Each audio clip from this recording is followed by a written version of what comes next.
Hey, welcome back to Sociology of Cars podcast. This is your host, Jimmy XAE. You're listening to the 6th episode brought to you by 0 to 60 Studios in San Dimas, California. On the show today, I have two extremely talented and badass women from the LA car scene, Sarah and Keo. I am so grateful to have the both of you on. Thank you for having us. Yeah, thank you so much. Of course. So Keo, for those who have not had the pleasure of meeting you in person yet, what should the national audience know about you real quick? That I am a millennial back in school and I am a woman of color that loves Miatas. What about you, Sarah? Who the heck are you? Oh, I am just another car girl. I'm a precision driver and done some writing in the past and used to work in advertising, all in automotive. How did your car passion start where you said, wow, cars are cool, I might want to get into it? I grew up in a car family, so they were always around from my earliest memories. And I kind of went for horses in the beginning, but couldn't keep a horse at our house. It was very expensive. They're pretty complicated critters to own and board. And so when I started getting close to driving age, I just switched gears, went for cars instead. You can just park it in your driveway and they don't require absolutely constant maintenance like horses do. So it's like an early influence of liking things that moves fast. Yeah. Oh, yeah. That's a great way of putting that, actually. I always wanted to go fast. Right? There's horsepower that you just translated. Right. What about you, Keo? How did your car passion start? I think mine was a little similar to Sarah's, that I grew up in a car family. My dad was a big car guy, and I've always attended a lot of car meets and events since I can even remember. I feel like I was genetically predisposed to liking cars because of my family. Wow. Talk about the parental and family influence. Yeah. Wow. So can you give us a full list of all of the cars that you've owned so far in your lifetime? I think I started with a 95 Nissan Pathfinder, then a 2004 Toyota Matrix, 2006 Honda Accord, and then I bought my first Miata, the NC, a 2006 MX-5, and then now I have the 2018 Miata. What about you, Sarah? Okay, so my first car, technically my parents owned it, but it was my driver. It was a 1987 Nissan 300ZX. And then I went from that to a 91 300ZX twin turbo, and then two 1992 Sentra SERs. They became my commuter cars, also / track cars, because track everything, right? And then a 93 240SX with an SR20 DET swap, 2006 BMW Z4 M Coupe, which I still have, and then a 2004 P71 Police Interceptor Crown Victoria. Wow. Which was my stunt practice car. 1992 Miata, 1968 Lancia Fulvia Coupe, and I daily drive a 2025 Miata. So here comes to the main question, Keo. How would you describe your experience as a woman in the car industry / car scene so far? Any three main adjectives that comes to mind? First one comes up as fun, because I have a lot of fun. I'm very extroverted. I keep putting on the lens of a student, because resilient is the next one that comes up. Just because as a woman in a very men-centric hobby, I feel like I'm always having to prove myself when I go out in certain spaces and how knowledgeable I am. And informative. I feel like I ask a lot of questions when I go out and about. I think I'm specifically thinking about my experience within car spaces as an enthusiast. And I remember that off air you were talking to me about attending a lot of college-related car clubs. Yeah, so I started my car club in community college a few years ago, and I feel like I don't have to prove myself in those spaces, but it's in the other spaces that I kind of feel like I do just a little bit. What about you, Sarah? I'd say also fun. Had a great time. Still here after all these years. It's what I love and still enjoy doing it, obviously. And challenging also, because you do have to prove yourself to certain people. Tell me more about that proving yourself to others part. There is an assumption, a stereotype that because I'm not a man, I probably won't know technical things about cars or how they work, or I'm not a good driver. And so you have to prove yourself before you feel fully accepted. I remember your username is Drive Like a Girl. And for those who are, in another country listening to this episode, in the US, we have a phrase, woman driver. Keo, can you define what woman driver means when people use that term? I think about like a really bad driver, right? And right off the bat, like not very conscious of others on the road, and you drive really slow. It's like a big another thing. What about you? What do you think? Yeah, I don't like those bumper stickers you see now that say normalize hitting the curb and that kind of thing. And they're usually pink or glittery or something like that. And you see them on girl cars, and it just reinforces that stereotype that women aren't as good at drivers as men, when there's absolutely no reason why women can't be as good at drivers as men. And there are a lot of bad men drivers out there too. Thank you for saying that. Yes. Right. When I go to Good Vibes, or when I'm at my own car meets, or like when I'm around friends that know me, I'm not going to be trying to prove anything. But when I'm going to the Japanese classic car meet, or if I'm going to like the Grand Prix and I'm out and about and people are circling around and like talking, then I do sometimes feel like I have to like kind of prove my worth, because when I do attend these meets, I do attend them with like men. So then I already feel like I'm already seen as like, oh, she's just the girlfriend. Yeah. She's not into cars, right? If you attend car events, meets with a man, someone comes up and you start having conversation, they will generally address questions to the male a lot of the time. All the time, I feel, until I chime in. Yeah. And I chime in and I have to say like, oh yeah, that's interesting. Give us more examples of stuff that are a little bit off-putting. Kind of what Sarah was saying, like, I'm standing next to a dude, and they'll literally approach and only look at the other guy and only address all of the questions, and sometimes they'll be talking about my car. We'll be right next to my car, and it's happening multiple times where like they assume that it's the guy's car, not like my friend's car, not my car. So I'll sometimes have to chime in and be like, oh yeah, actually that's mine. Like, oh, and then there's all this like, oh really? It's yours? It's always an astonishment that like, oh, you're a car girl? Do they say that out loud? Yes, they do. Like I'm a unicorn and I can't hear. Yeah. My partner, Dave, he's with me at a lot of the events because he's just as into cars as I am, or more into cars than I am. So we're always together and we both have cool cars. And when we take my car and people address him, he's always having to say, oh, it's her car, and direct them back to me. And most of the time I get like, oh, cool, awesome. The assumption is just almost always, unless I'm alone, that it's not my car. Got it. And usually when you reveal it to them that it is actually your car, what are people's reactions? They say, oh, cool. And they cut it short. Yeah, I was going to say that. I was going to say sometimes, I think sometimes they will just leave, and maybe they had questions, but they didn't ask them because they didn't think we were going to be able to answer them, or who knows.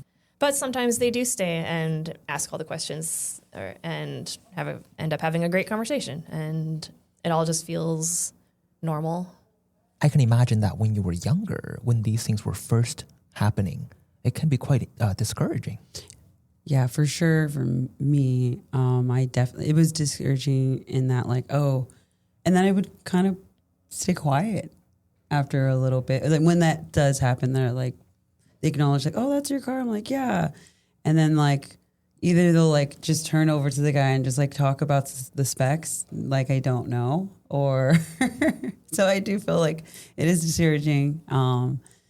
But I feel now I'm not kind of like that. I definitely do assert myself a little bit more. It's an opportunity to prove that we do know about our cars and that we know we can know just as much as any guy and know a lot more about cars than plenty of other guys out there. There's also been times when you show up in a space that is almost all men, and as a woman, you completely emasculate somebody there who who suddenly realizes that they are not better than you when they thought that they should be. As an example, I went on a bachelor party, actually. Kind of weird, right? But I didn't know the bride, and I wasn't into what the bachelorettes were doing. I wanted to go on the bachelor party because it was go-karting. Yes. So it was me and like 10 guys. I proceeded to beat everybody. Yes.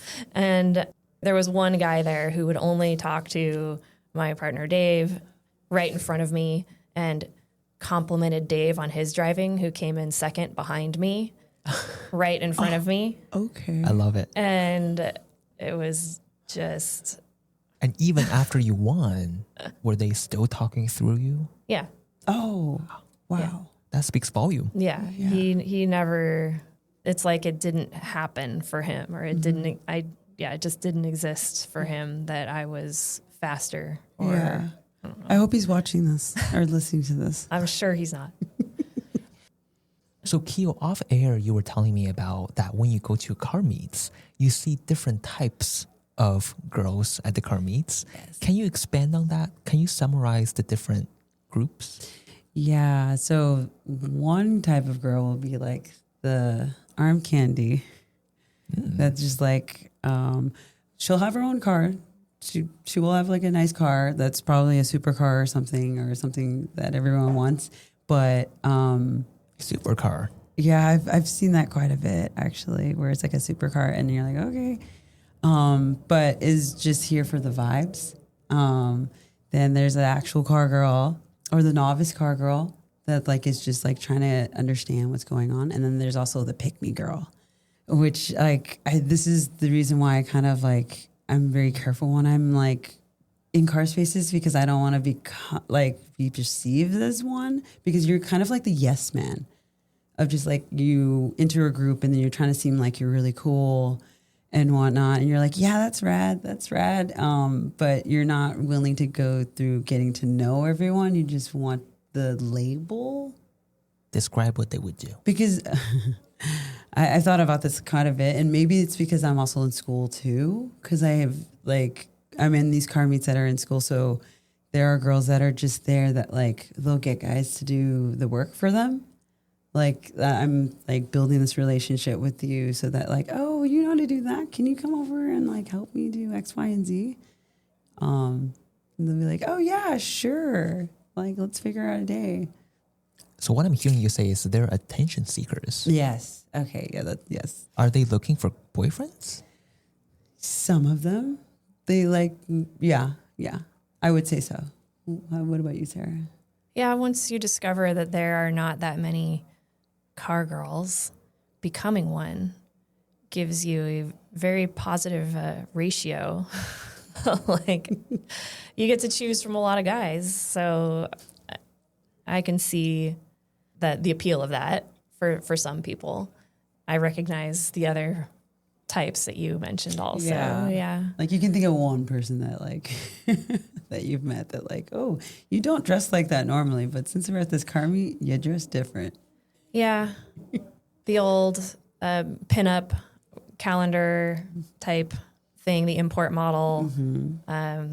It's a place to get attention. Guys like cars. Guys like girls. So are these pick-me girls into cars?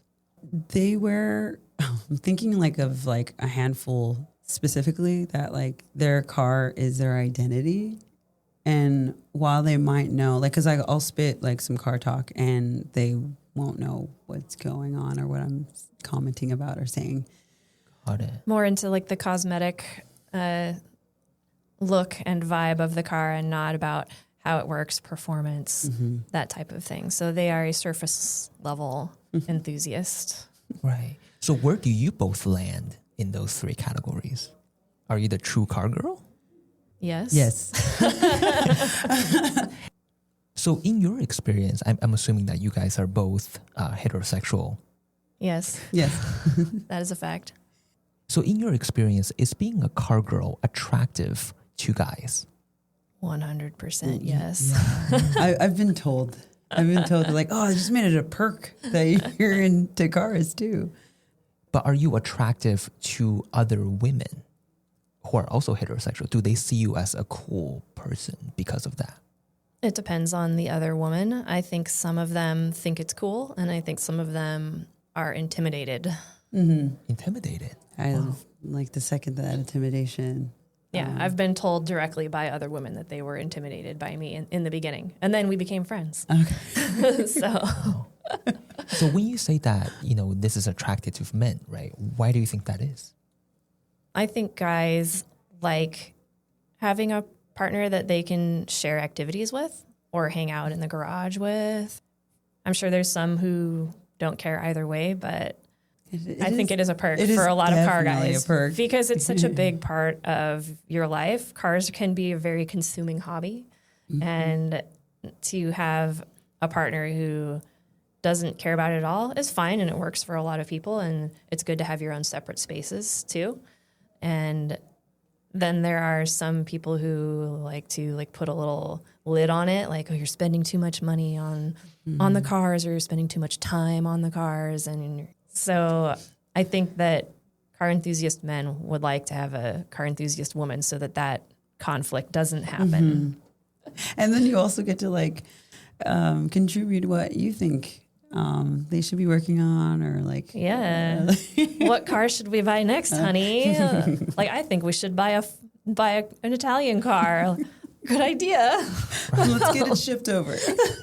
So that just goes to show that guys want to be understood by their partners. But don't you also think that there's a double standard though? Because for men, right, if they were to be into fashion or makeup or skincare, other women say, oh, he's probably gay. But when a woman is into quote unquote the guy stuff, then all of a sudden she's kind of hot. Oh, yeah. Right? Because you never hear women say, oh my gosh, he is into ballet. I am so turned on. You never hear that. He's a beauty influencer. He's a cosmetic influencer. But then for women, it's like, oh, you're a pilot. That's kind of attractive, right? You're into cars. That's kind of attractive. Not, oh, she must be a lesbian. Yeah. But I feel like nowadays, me being a millennial back in school, I love that you brought up the example of a ballet, because there is someone who's ripped. He's super jacked and he runs track, but he's in ballet. And some of the girls do find him very attractive. But not universally, though. No. Right? Yeah, you're right. You wouldn't be raving about it. Yeah, oh my God. Oh, yeah. I wouldn't go to my girlfriend's yeah, he does ballet. But you're not a ballet enthusiast. If you were a dancer, you would probably find him, because ballet is, I would assume, a largely female-dominated hobby, activity, sport. I imagine male ballet dancers would be like female car enthusiasts, kind of the unicorn of that group. Right? Yes. Oh, I love this parallel. Well, so that being said, Sarah, what is your, now of course you're married, but just thinking about your entire life, right? What has your experience been with other men at these car meets? Do they, because I know that Keo, when we spoke off air, you were saying that sometimes do you get secret admirers and people who are actually flirting with you, but disguise themselves as just a car enthusiast? Tell me more about that, Sarah. So I was pretty clueless for a long time. I really could not recognize being flirted with. And also, that is a thing. I think it probably happened more than I realized, or they were just too subtle, or they were intimidated and afraid to ask. Or even if someone asked me if they wanted to hang out, I hung out with a lot of car guys as friends. I thought maybe they thought it was more like a date. I really don't. I think that happened a few times, and I kind of was like, oh. Oh, we're doing this now. Uh-oh. And then does that upset you a little bit after you know, like, oh, wow, you're, not really attracted to me as a friend. You're actually coming at me with a purpose. Is that a turnoff, or is it like, oh, I'm kind of flattered? I suppose it was flattering, but also being a female car enthusiast, there's not a lot to choose from. So maybe it's not that flattering after all. If they were just really wanting a car girl and there's only 3. Exactly. That's not a great record. Yeah. And I feel like there also is like this like false like infatuation because we're into the same thing. Yeah, it could be. Yeah. We're like, oh, she's nice to me. She's talking to me and oh, she must like me. And it's like, I'm just being a human being. Yeah.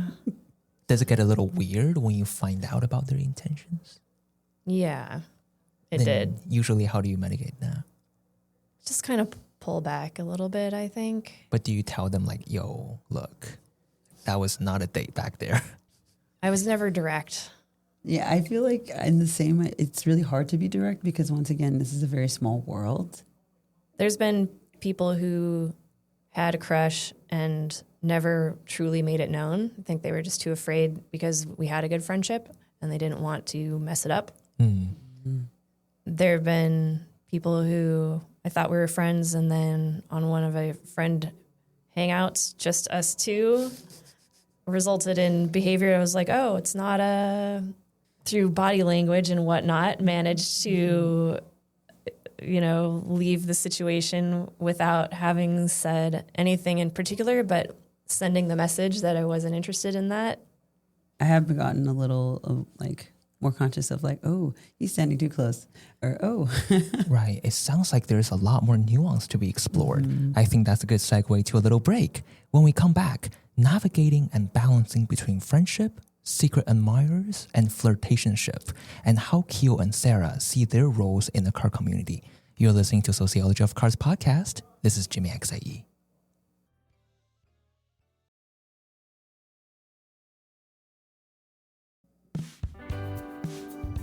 Hey listeners, you probably hear me talk about 0 to 60 studios all the time. I want to remind you that it's the word 0, numeral 2, and the word 60.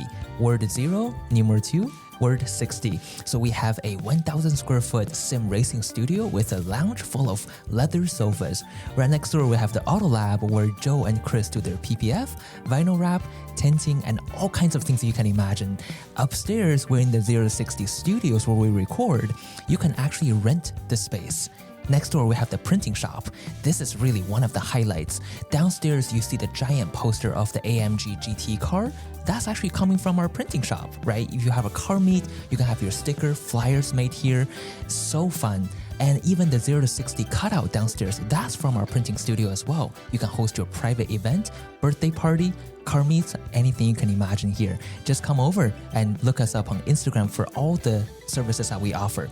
Keo, when you first walked into the studio today, what did you think of 0 to 60? What's your impression of it? I thought this is a great spot to throw a car club. A little car meet, yeah. Wow, you think your friends will be liking this place? Yes, all the sim racing is gonna be like super exciting for any car enthusiast to come in here. Wow, you're definitely gonna come back, right? Yes, most definitely. Nice. Sarah, what do you think of the place? Yeah, really a cool space with the sim rigs and the hangout area. Great spot for F1 watch parties, car meets. Yeah, cool spot. That's right. Downstairs, we're actually having a F1 watch party right now. We have so many events, right? It's you just come here, you make new friends, bring your friends here. The party never stops. So I hope that you all come back. Sarah, are you going to come back and play around the sim someday? Yeah, well, I hope to. She'll probably beat me. Perfect. Sarah is actually the queen of the canyons. So if I want to beat her, I'm going to have to practice a little bit more. That's the real canyons, though. It takes me a hot minute to get up to speed on the Sims, though. Yeah.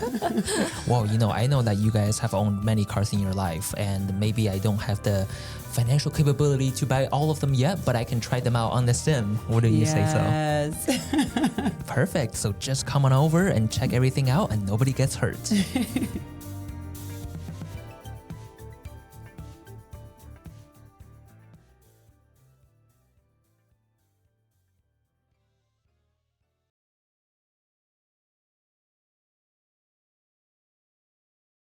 So Sarah and Keo, thank you so much for sharing your insights so far. My question for you both is, would you ever date or, get into a relationship with a guy who's not into cars? That's a great question. I feel like the previous person that I dated wasn't into cars, but ended up getting into cars. Because of you? Yeah. He ended up buying, I think, a 4 Series. And I was You like, converted another one. yeah. I was like, but why'd you buy a 4 Series? He's learning. Yeah. Right. So is that a yes? It's not a deal breaker. I have mostly dated people who are into cars and who I met in the car scene. It's my main hobby. It's to the point where sometimes I have trouble talking to people about stuff that's not cars. Like when you go to a party or you're a wedding guest or something like that and you're surrounded by a group of people who you can't immediately find a common ground with on an automotive topic. And it's like, what do I say? I don't know. How do you guys both see non-car guys? Is that unattractive to you? Peasants. Just kidding. I'm just kidding. Second class. How are you not into this? Do you both see men who are not car enthusiasts as maybe one level less attractive than guys who are into cars? The first thing that comes to mind is like when I see what they drive. So yeah, I was gonna say the same thing. Like not necessarily, but if they drive slow or they're a bad driver, right out. Like can't no.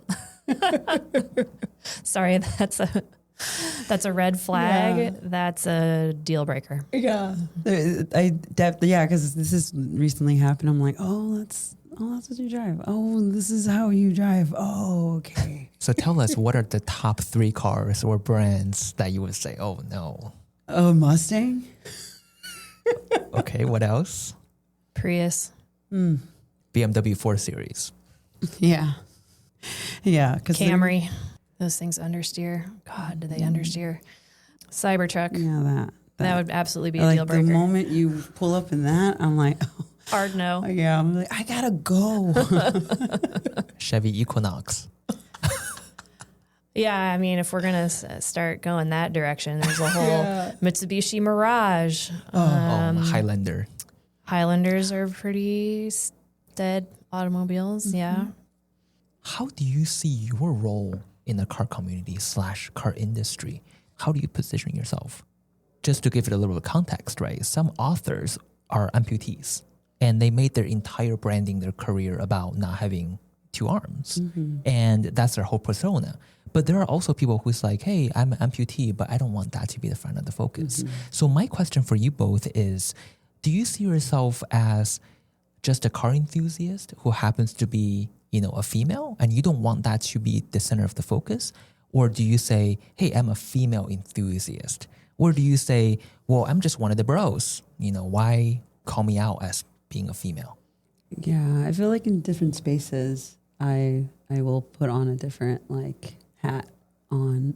In the spaces that I'm known in, like if I'm in Good Vibes or if I'm at one of my car meets, I'm pretty much one of the bros. Yeah. I think I would say personally, I feel more like the first you said, like just an enthusiast who happens to be female. But then again, my Instagram username is drives like a girl. So I do put the female part pretty forward in that instance. I don't feel like I make it like that in person. I just want to put a soft call out on it. Like, hey, I am a girl, but I'm not really any different from any of the bros. We do all the same things. I can drive with you guys, know all the same things, and we're people, When you are in a space that's not a car enthusiast space, it does become a defining part of your identity, like the car girl. Yeah. It's an interesting thing to other people because they don't expect it. Right. As a car girl, how do you think other girls who are not in cars see you? Because I know that, Sarah, you said some of them perceive you as intimidating. Yeah.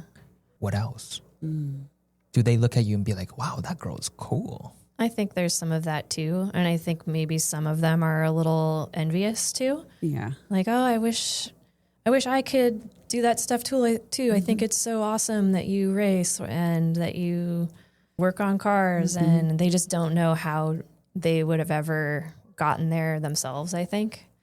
So are you saying that other girls who are not in cars wish that they are into cars? Some. Yeah, to some extent, because I have I'm pretty sure me and Sarah have been approached by many girls that be like, you're so cool. Like they'll literally like say it like, that's so awesome that you're like into cars and like whatnot. Like what got you into that? Or like my boyfriend's into cars, but like when he talks about it, I just like zone out. Like that was literally something someone said. Sometimes other women are just as surprised as some men are that we're into cars and do all of the same things that guys do with cars. Which is a little bit surprising to me, because I would imagine from a male perspective, right, that other women would look at you and say, ooh, that's not very ladylike. I can't really say I've had anyone like say anything negative. Maybe like a grandma would say that. Oh, my grandma was kind of a badass. She used to ride on back of my grandpa's motorcycle with him. Like, they rode around Mexico and stuff like that. And so, yeah, she definitely wouldn't say it's not ladylike. Maybe some very old-fashioned people, but I think it's 2025 now. So that being said, what do you think the future of the car community would look like? Do you see more women joining the car community? I've seen a lot more in the last 20 years, but also social media has been invented since I started. To some extent, it's probably just more visible to me now, but I think social media also helped to break down some barriers and bring the hobby to more women. I see a lot more women coming up in racing now, I think. I just hope that it becomes more the norm going forward. And there's a lot of programs and work behind the scenes too to try to bring more women into racing. Obviously, there's no women in F1. There's no reason why we can't be out there racing with men. And I just think historically there's been so many more men. So the field of women who had the potential, the natural talent and whatnot to get developed to get to the point of racing in F1 just hasn't been there yet. Yeah, because representation does matter, right? Little girls are going to be like, oh, I see someone who looks like me off of there. Right. Any last words on what needs to change in the community to be more inclusive and inviting? I wish the arm candy would stop being arm candy, I guess. And then actually be into cars. Yeah, because they make it harder for women to be treated as equals in the car community, you know, that we can wrench on cars, drive fast, know all about how they work and enjoy them just the same, not be just a import model type. It just kind of bugs me, like, because it makes the rest of us look like we're there not for authentic reasons, I guess. Right. And I guess in the same thing for guys, right? There's a lot of guys that are full of ego, very overly aggressive. And it makes the rest of the guys like myself, who is open to understanding, look very bad. Yeah. And give the entire car community a bad rep. You know, when a NPC sees a car person, it's like, oh, that guy is, you know, going to break the law. It's like, how do you know that? Yeah. Well, some people are out there making that image. Yeah. You know, there's so much to talk about, but that's what sociology is, right? That's why on the Sociology of Cars podcast, we always say that we want to hear the perspectives. We all go to the same car meets, but as a man, I have a very different experience from you two. And that's what makes sociology, psychology so interesting. And you guys are here sharing your perspective. I'm sure the listeners have also learned a lot from our episode today. Thank you so much for coming on the show. Thank you. Thanks for having us. We'd love to have you guys back in the future. Sociology of Cars podcast is produced by Sociology of Everything, supported by 0 to 60 Studios in San Dimas, California. This is Jimmy XIE. We'll see you next time.